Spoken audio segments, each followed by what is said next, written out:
What's up YouTube? It's Eli. Welcome back to the channel for another video. A couple weeks ago, I made a video on Luna, more specifically on the spill feature on the master buses and how it integrated with the Faderport 8. But when you really think about it, that's not really groundbreaking because the Faderport itself will only display what is currently displayed on the screen, right? But I did find out that one of the things that I said was not possible in that video is actually possible right after I uploaded that video. So let's go ahead and take a look at it.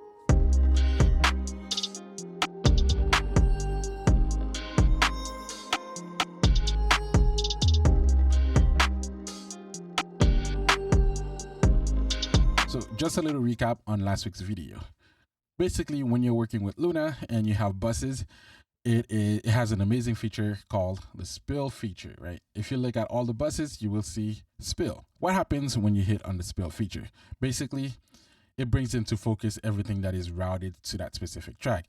So if we're looking at my session right now, on the first spill feature, you will see when I hit spill, everything else disappeared. The only thing I have showing up is my clap, the bus itself that has the spill feature, and where it's being routed to, right? Those are the only things that you actually see. Let's say I was doing this mix. I want to focus on the snare, which happens to be the only thing fitting into that spill. By spilling, the only thing I have on my screen is the spill feature. And if you take a look at the Faderport as well, you will see it displays the same things. And like I said at the beginning of the video, the Faderport would only display what is currently showing on the screen. So that is not groundbreaking. But where is this an amazing feature? It's an amazing feature because you can zone in into what you want to see, right? But that's not what we're here to talk about today. We're here to talk about how to actually do it on the Faderport itself and whether or not that would actually improve your workflow.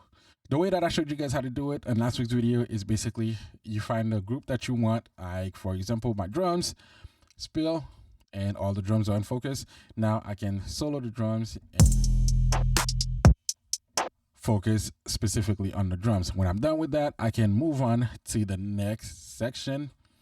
And let's say I want my melodic instruments, right? I would just solo, spill, play, and that is all that you hear, right? So that in itself is amazing. Now, why is being able to do it on the Faderport better than solely being able to do it on the computer? A lot of people mix solely using their mouse and keyboard, and there is nothing wrong with that. But if the way that you mix is by being more hands-on, feel like you're actually moving something and not just clicking on things, then this is where this feature will be better.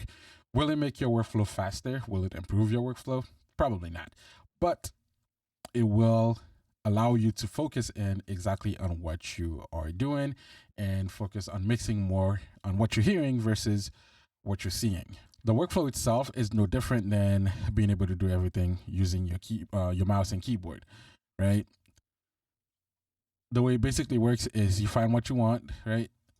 Spill, solo, and you do what you got to do, and then cancel, go to the next section, do the same thing basically until you finish the mix. How does it work on the Faderport? The way it works on the Faderport is you select ARM. With that activated, all you got to do is find the bus that you want, right? First of all, with ARM selected, when you select any audio track, that would arm it to record, assuming you already have an input selected. For your buses, it uses the spill feature and brings everything that is routed to that bus into focus. For example, I have my drums right now showing up on the third fader on my Faderport. That's my drum bus, right? So if I hit select here, it spills everything from the drum bus to the Faderport and also on the screen. So essentially it's using the spill feature from that from the bus, right? And I know I have a little bit more than 8 tracks on my drum bus. So all I have to do is go to channels and make over to bring everything into focus, right? So that is that. So if I want to focus on my drums right now, I can solo. So what I got to do, create a balance that I like. Once I'm done with that, before I even look up at the screen, cancel the spill, cancel the solo, find the next bus. which happens to be my melodic instruments, which happens to be on this track right here. So select, solo, play, do what I gotta do, right?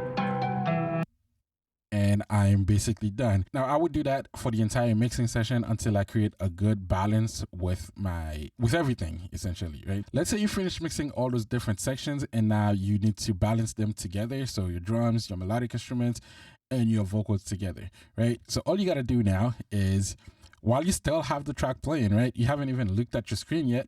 All you gotta do is find your mix bus, right? So bring over to your mix bus, select it. It spills everything in. I have my vocal tracks muted because I don't want them to come out yet. So if I just hit play. So at this point, I only have a couple of faders to worry about to create the balance for the rest of the mix.